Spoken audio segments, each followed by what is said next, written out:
बिस्मिल्लाहिर्रहमानिर्रहीम। अस्सलामुअलैकुम। होपलेस मेडिकोज़ में आप सबको खुशामदीद।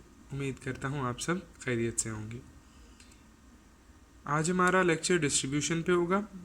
इससे पहले हम आयनाइजेशन, परमिएशन और एब्जॉर्प्शन के बारे में बात कर चुके हैं। अगर आपने अभी तक वो लेक्चर्स नहीं देखे हैं तो यहाँ पे जाके वो लेक्चर्स देख लें और वीडियो को लाइक करना ना भूलिएगा। एंड अगर आप चाहते हैं कि साथ साथ कोर्स को कंटिन्यू करना है तो चैनल को सब्सक्राइब कर दें एंड बेल का आइकन दबा दें। लेक्चर स्टार्ट करते हैं। डिस्ट्रीब्यूशन क्या है? डिस्ट्रीब्यूशन वो प्रोसेस है जिसमें हम ट्रांसफ़र जो है ड्रग का सिस्टमिक सर्कुलेशन से अपने डेस्टिनेशन जो ऑर्गन्स और टिश्यूज़ हैं वहाँ तक के जर्नी को स्टडी करते हैं। Process of transfer of drugs from systemic circulation to organs and tissues। Systemic circulation से ऑर्गन और टिश्यू के अंदर जहाँ पे उसने अपना इफ़ेक्ट प्रोड्यूस करना है।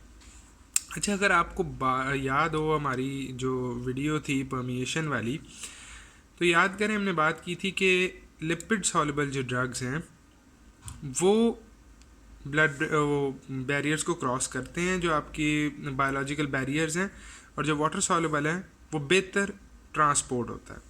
ठीक है, तो जैसे ही ब्लड के अंदर कोई भी ड्रग पहुंचता है वो दो फॉर्म्स में एग्जिस्ट करता है। Either it can be bound to drug proteins और इट कैन बी फ्री। अब आप ये पूछें कि प्रोटीन्स के साथ क्यों बाइंड कर रहा है ड्रग? प्रोटीन्स के साथ इसलिए बाइंड कर रहा है क्योंकि अगर कोई लिपिड सॉल्युबल चीज़ है तो उसको कैरियर तो चाहिए ना एक्वस एनवायरनमेंट में। जब आपने उसको ब्लड जैसे एक्वस एनवायरनमेंट के अंदर डाल दी है तो अब उसने किसी चीज़ के साथ तो जुड़ के जाना है, क्योंकि सिर्फ ब्लड के अंदर तो वो ट्रैवल नहीं कर सकती, वो किसी चीज़ के साथ बाइंड करेगी। तो जो आपकी प्लाज्मा प्रोटीन्स होती हैं ना, उनके ऊपर बाइंडिंग साइट्स होती हैं। जो प्लाज्मा प्रोटीन्स होती हैं उनके ऊपर डिफरेंट किस्म की बाइंडिंग साइट्स होती हैं जिनके ऊपर ड्रग्स बाइंड कर सकते हैं। अच्छा, इस पॉइंट से ऑनवर्ड्स ना मैं प्लाज्मा प्रोटीन्स के लिए एल्ब्यूमिन का वर्ड यूज़ करूँगा, क्योंकि एल्ब्यूमिन आपकी मेजर प्लाज्मा प्रोटीन है। अच्छा, अब या तो वो ड्रग एल्ब्यूमिन के साथ बाउंड है, प्रोटीन्स के साथ बाउंड है, ड्रग प्रोटीन कॉम्प्लेक्स बना हुआ है, या वो फ्री है। ठीक है, ड्रग अपनी फ्री फॉर्म में है। ओके, ये वाली बाउंड फॉर्म है और ये फ्री फॉर्म है। एक और बात जो याद रखने वाली है वो ये कि जब प्रोटीन के साथ ड्रग बाउंड है तो it can not cross to tissues. Blood से निकल के जा नहीं सकता टिश्यू के अंदर, उसको फ्री फॉर्म में होना ज़रूरी है। तो ये जो ड्रग प्रोटीन कॉम्प्लेक्स है, दिस इज़ इनएक्टिव। ठीक है, एंड जो फ्री फॉर्म है this is the active form. अब ये ड्रग यहाँ से उठता है जब फ्री फॉर्म में हो। फ्री फॉर्म में ये कैपिलरीज से बाहर आता है, रिसेप्टर पे एक्ट करता है, रिसेप्टर पे एक्ट करने के बाद अपना इफेक्ट प्रोड्यूस करता है। रिसेप्टर पे एक्ट किया और अपना इफेक्ट प्रोड्यूस किया। अच्छा, अब यहाँ पे एक बात जो याद रखने वाली है वो ये है कि protein binding is much more than drug concentration. इस बात का मतलब ये है कि ये जो ड्रग प्रोटीन कॉम्प्लेक्स है ना, इसकी जो तादाद होती है वो बहुत ज़्यादा होती है एज़ कम्पेयर टू जो फ्री ड्रग है। और वही लॉजिक कि क्योंकि मोस्ट ड्रग्स लिपिड सॉल्युबल हैं तो वो प्रोटीन्स के साथ उनकी एफिनिटी ज़्यादा होती है। अब इसका हमें फ़ायदा क्या होता है? इसका हमें फ़ायदा ये होता है कि ये अगर आप ये एक छोटा सा स्कीमेटिक डायग्राम देखो, इसमें ये होता है कि यार यही जो ऊपर वाली डायग्राम है ना, मैंने इस तरह शो की है अब, और ये हाफ एरोज़ बनाए हैं ये आपको बात का एहसास दिलाने के लिए कि ये सारे स्टेप्स जो हैं दीज आर इक्विलिब्रियम स्टेप्स। ठीक है, ये जहाँ पे हाफ एरो है ये इक्विलिब्रियम स्टेप्स हैं। सिर्फ ये वाली डायरेक्शन देखो अभी। अब वो लिपिड के साथ जो लिपिड सॉल्युबल ड्रग है वो प्रोटीन्स के साथ बहुत ज़्यादा बाउंड है, तो हमने उसे एक बड़े कंपार्टमेंट से शो कर लिया। इससे ये होता है कि ये ना एक लार्ज रिजर्व के तौर पे एक्ट करता है। आहिस्ता आहिस्ता आहिस्ता आहिस्ता फ्री फॉर्म के अंदर ड्रग आता जाता है, और वो फ्री फॉर्म के अंदर जो आ रहा है वो जाके रिसेप्टर्स पे लगता जाता है और अपना इफेक्ट प्रोड्यूस होता है। इस तरह ये होता है कि हमें over a relatively longer period of time blood के अंदर एक कांस्टेंट कंसंट्रेशन मिल जाती है जो भी आपका ड्रग है ना उसकी एक कांस्टेंट कंसंट्रेशन मिलती रहती है, ठीक है, और ज़्यादा देर तक इफ़ेक्ट प्रोड्यूस होता है। अच्छा, अब यहाँ पे ना हमारा फर्स्ट स्टेप आ गया है, हमारी जो फर्स्ट टाइप है ड्रग इंट्रैक्शन की, ठीक है। अभी हमने बात की ऊपर कि जो आपके जो ड्रग्स हैं सारे के सारे जो लिपिड सॉल्युबल ड्रग्स हैं, जो कि मोस्टली आपके सारे ड्रग्स हैं वो प्रोटीन बाउंड होते हैं, जो कि अब उसके लिए मैंने एल्ब्यूमिन का वर्ड यूज़ किया। अब मुझे एक बात बताएं कि किसी क्लासरूम के अंदर चेयर्स कम पड़ी हों लेकिन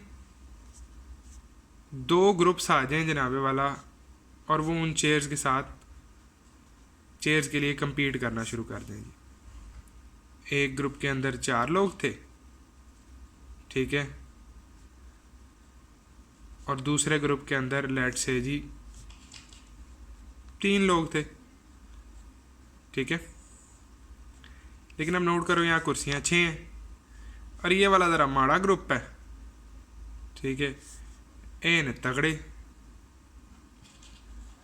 अब ये जब 4 बेचारे अपनी कुर्सियों में बैठे हैं, जब ये 3 आएंगे ये 4 में से एक को उठाएंगे, ठीक है। This is something that happens to drugs, ठीक है। अब एल्ब्यूमिन के ऊपर या प्लाज्मा प्रोटीन्स के ऊपर बाइंडिंग साइट्स हैं लिमिटेड, ठीक है, लिमिटेड साइट्स होती हैं, और जब एक से ज़्यादा हाईली लिपिड सॉल्युबल ड्रग्स जो हैं वो आपकी ब्लड स्ट्रीम के अंदर मूव हो रहे हों, मौजूद हों, तो वो इन साइट्स के लिए करते हैं compete, ठीक है, कंपटीशन होता है। ये हमारा फर्स्ट फॉर्म है ड्रग इंट्रैक्शन का। आगे जाके हम मज़ीद डिफरेंट ड्रग इंट्रैक्शंस पढ़ेंगे। अब इसकी क्लासिक एग्जांपल्स अगर देखें तो वारफरिन और सल्फोनामाइड्स हैं। अच्छा, आपने ना कुछ ड्रग्स हैं हमारी इस सीरीज़ के अंदर जो कि ना बड़े ख्याल से करनी है, और उनमें से वारफरिन एक है। वारफरिन हम सबको तकरीबन पता है कि वारफरिन ब्लड थिनिंग के काम आता है, एंटीकोएगुलेंट है, ठीक है। और वारफरिन रिलेटिवली डेंजरस ड्रग भी है। जब वारफरिन दिया जाता है तो पेशेंट के जो स्टैट्स हैं ब्लड के वो बहुत ज़्यादा क्लोजली मॉनिटर करने पड़ते हैं। अब वारफरिन जो है जब वो ब्लड स्ट्रीम के अंदर है, अगर आप सल्फोनामाइड्स भी दे दो तो वारफरिन ये वाली सिचुएशन हुई थी और सल्फोनामाइड्स ये वाली सिचुएशन हुई थी, ठीक है। सल्फोनामाइड्स डिस्प्लेस कर देते हैं वारफरिन को इसकी बाइंडिंग साइट से, और एक दफ़ा वो अपनी बाइंडिंग साइट से डिस्प्लेस हो गया तो इसका मतलब ये कि प्लाज्मा कंसंट्रेशन जो है फ्री वारफरिन की, फ्री ड्रग की, वो बढ़ जाएगी। फ्री ड्रग की बढ़ने की वजह से कंसंट्रेशन, जो फ्री ड्रग जिस ड्रग की कंसंट्रेशन ज़्यादा बढ़ी है उसकी टॉक्सिसिटी आएगी। और वारफरिन टॉक्सिसिटी में क्या होता है? वारफरिन टॉक्सिसिटी में ब्लीडिंग होती है सीवियर, इंटरनल और एक्सटर्नल ब्लीडिंग बड़ी सीवियर किस्म की होती है, ठीक है। तो पोटेंशियली फेटल कंडीशन बन जाती। अब इसमें सिर्फ ये नहीं है कि वारफरिन की ही टॉक्सिसिटी बढ़ेगी, ये ऐसे होता है कि मतलब दोनों की अगर बेस टॉक्सिसिटीज़ का लेवल ये है अलग-अलग, तो अगर हमने उनको सेम जगह पे डाल दी है तो उससे ये होता है कि ये जो वारफरिन है, ठीक है, ये वारफरिन की टॉक्सिसिटी हो गई, ये सल्फोनामाइड्स की टॉक्सिसिटी हो गई। अब जो वारफरिन की टॉक्सिसिटी है वो काफ़ी ज़्यादा बढ़ती है और जो सल्फोनामाइड की टॉक्सिसिटी है वो भी रिलेटिवली इंक्रीज हो जाती है, क्योंकि दोनों compete कर रहे हैं, दोनों की फ्री फॉर्म इंक्रीज हो जाएगी और हमने उससे क्या मिला? वारफरिन टॉक्सिसिटी हुई। अच्छा, अब ये जो अगली एग्जांपल है ना, ये बच्चों के अंदर बहुत ज़्यादा इम्पॉर्टेंट है, ठीक है। और सॉरी, ये यहाँ पे वारफरिन लिखा हुआ है, दिस शुड बी सल्फोनामाइड्स, ठीक है। बच्चों को हम सल्फोनामाइड्स नहीं देते, क्यों? क्योंकि जो आपका अनकॉन्जुगेटेड बिलीरुबिन है वो ब्लड स्ट्रीम के अंदर ट्रैवल करता है बाइल बाउंड टू एल्ब्यूमिन। अब सल्फोनामाइड्स मैंने अभी आपको बताया कि वो भाई ये वाला ग्रुप है तगड़ा वाला, इनकी एफिनिटी है ज़्यादा।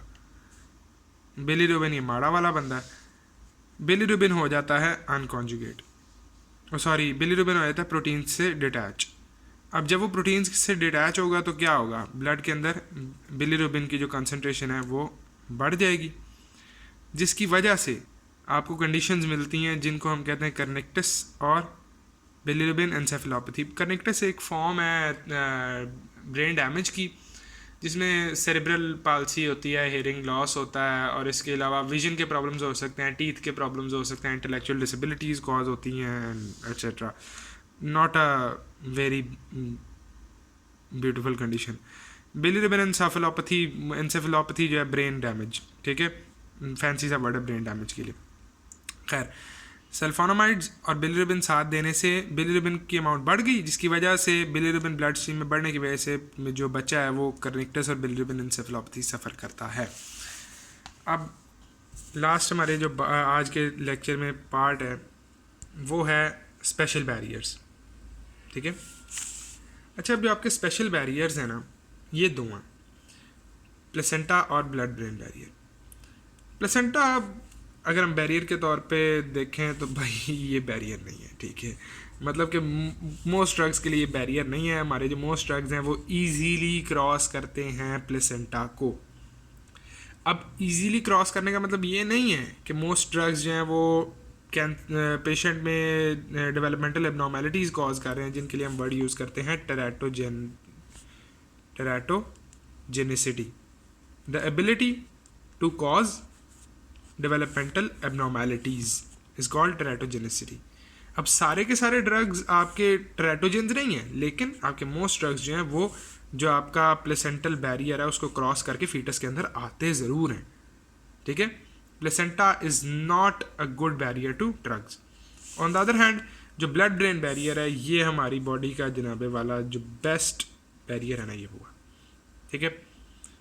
ब्लड ब्रेन बैरियर से गुजरने के लिए या तो आपको हाईली लिपिड सॉल्युबल होना ज़रूरी है, या आपका साइज़ बहुत ही छोटा हो, ठीक है, अदरवाइज ब्लड ब्रेन बैरियर से आप नहीं गुजरने लगे। अब यहाँ पे हाईली लिपिड सॉल्युबल की एग्जांपल एथेनॉल, ठीक है, ब्रेन पे इफेक्ट होता है ना।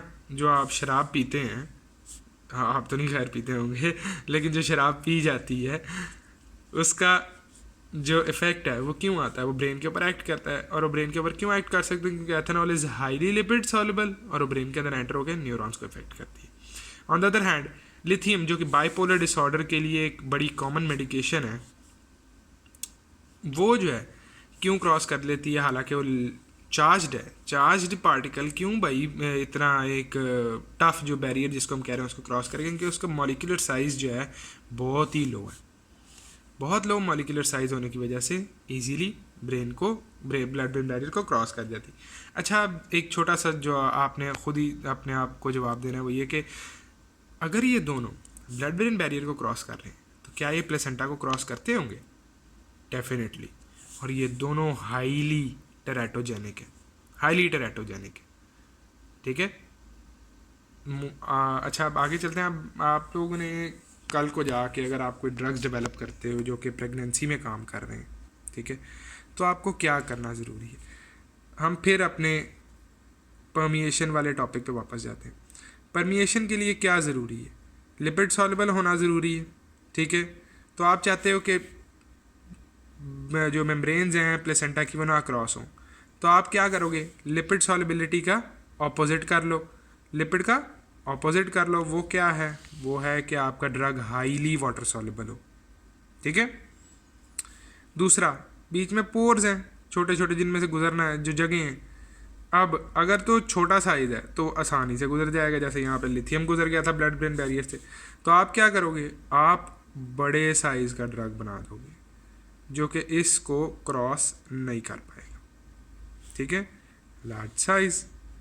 या आप कोई ऐसा ड्रग डिज़ाइन कर लोगे जिसकी एफिनिटी प्रोटीन्स के साथ बहुत हाई है, ताकि वो अपनी फ्री फॉर्म के अंदर एग्जिस्ट ना करे, और अगर फ्री फॉर्म के अंदर एग्जिस्ट नहीं करेगा तो जो बैरियर्स हैं उनको क्रॉस नहीं करेगा। अच्छा, अब आप जितने भी अच्छे फार्माकोलॉजिस्ट बन जाओ, इन तीनों प्रॉपर्टीज़ को एक साथ एक ड्रग के अंदर लाना काउंटर इंटुएटिव हो जाता है। और अगर आप में से कोई ध्यान से सुन रहा है तो उसे समझ आ गई है क्यों। गौर से देखो, अगर वो हाईली वाटर सॉल्युबल है ड्रग, ठीक है, तो ब्लड के अंदर जब वो मूव कर रहा है तो वो प्रोटीन्स के साथ बाइंड करने की बजाय वाटर के अंदर मूव करना पसंद करेगा, प्लाज्मा के अंदर मूव करना पसंद करेगा, ठीक है। अच्छा, अगर वो बहुत ज़्यादा वाटर सॉल्युबल है तो प्रोटीन बाउंड नहीं होगा। अच्छा चलें आगे चलते हैं। लेट से जी आपने लार्ज साइज़ का ड्रग बना लिया। अब लार्ज साइज़ का जो ड्रग है वो बहुत ज़्यादा वाटर सॉल्युबल नहीं होगा, ठीक है। लार्ज साइज़ का ड्रग बहुत ज़्यादा वाटर सॉल्युबल नहीं होगा। क्यों नहीं होगा? ये प्रिंसिपल जो आप लोगों ने वैसे केमिस्ट्री वगैरह के अंदर पढ़ा होगा कि जैसे जैसे साइज़ बढ़ता जाता है सॉल्युबिलिटी वाटर के अंदर कम होती जाती है, ठीक है। अब वो लार्ज साइज़ की वजह से वाटर सॉल्युबल नहीं है, ठीक है। तो लार्ज साइज़ वाला ड्रग प्रोटीन बाउंड हो सकता है हाईली, लेकिन वाटर सॉल्युबल नहीं होगा। लेकिन अगर बहुत ज़्यादा प्रोटीन बाउंड है तो बहुत ज़्यादा वाटर सॉल्युबल नहीं होगा। तो आप इनमें से दो तो कर सकते हो बेस्ट एट बेस्ट, ठीक है। या ये दो कर लोगे या ये दो कर लोगे, ठीक है। लेकिन ये जो दो हैं ना ये आपस में काउंटर इंटुइटिव हैं, ये वाला वाटर सॉल्युबिलिटी वाला और प्रोटीन बाउंड, ठीक है। तो कल को जब कोई ड्रग्स बनाने हैं तो वो ड्रग बनाना है जो कि हाईली वाटर सॉल्युबल और लार्ज साइज़ का हो, ठीक है, या हाईली प्रोटीन बाउंड हो और लार्ज साइज़ का हो, ठीक है। अगर आपके पास एक ड्रग है जो कि हाईली वाटर सॉल्युबल है, उसका साइज़ भी लार्ज है, तब भी वेल एंड गुड है। अगर वो हाईली प्रोटीन बाउंड है और हाईली साइज़ लार्ज है तब भी गुड है, ठीक है। चलो आज का हमारा लेक्चर यहाँ पे ख़त्म करते हैं। कल इंशाल्लाह हम एक बड़े क्रिटिकल टॉपिक पे बात करेंगे जो कि वॉल्यूम ऑफ डिस्ट्रीब्यूशन, ठीक है। और अगर आपको लेक्चर अच्छा लगा तो लाइक का बटन दबाना ना भूलिएगा। This helps us spread our lectures more. YouTube algorithm ऐसे ही काम करता है। लाइक करें, शेयर करें, सब्सक्राइब करें, और अगर कोई भी सवाल है तो नीचे कमेंट्स में डिस्क्राइब कर दें, ठीक है। आपके सवालों का जवाब दिया जाएगा। थैंक यू एंड अल्लाह हाफिज़।